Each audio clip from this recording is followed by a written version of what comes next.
Hello बच्चों, let's see this question.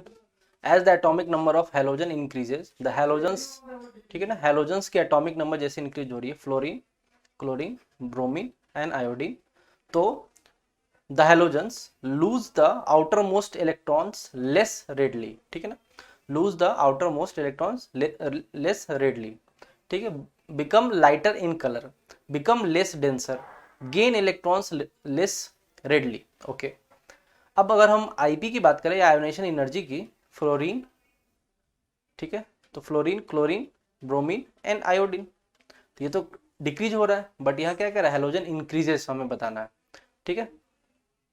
The halogen lose the most outermost electron less readily, less readily नहीं, more readily outermost electron को निकालता है, becomes lighter in colour, ये भी गलत है, क्योंकि फ्लोरीन F2 Cl2 Br2 और I2 में, I2 तो वॉयलेट सॉलिड होता है ना, ठीक है, तो डेंस होता जाता है।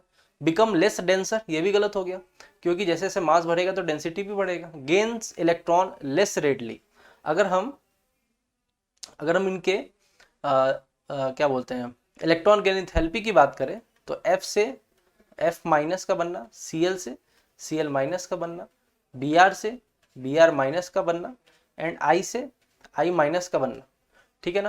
तो जो डेल्टा H Eg है, ठीक है, वो कितना होगा, किसके लिए ज़्यादा होता है, Cl के लिए, देन फ्लोरीन के लिए, देन ब्रोमीन के लिए एंड देन आयोडीन के लिए। क्यों, ये रीजन ऐसा क्यों हो गया, क्लोरीन का सबसे ज़्यादा इस वजह से होगा क्योंकि वो साइज में फ्लोरीन से थोड़ा सा लार्ज है, ठीक है ना। स्मॉल साइज होने की वजह से, फ्लोरीन के स्मॉल साइज होने की वजह से वहाँ रिपल्सन इलेक्ट्रॉन का इतना ज़्यादा है कि वो इलेक्ट्रॉन को एक्सेप्ट, एक्सटर्नल इनकमिंग इलेक्ट्रॉन को एक्सेप्ट नहीं कर सकता आसानी से। तो हम कह सकते हैं डेल्टा एच ईजी जो है वो क्लोरीन का सबसे ज़्यादा, then fluorine, then bromine, then iodine.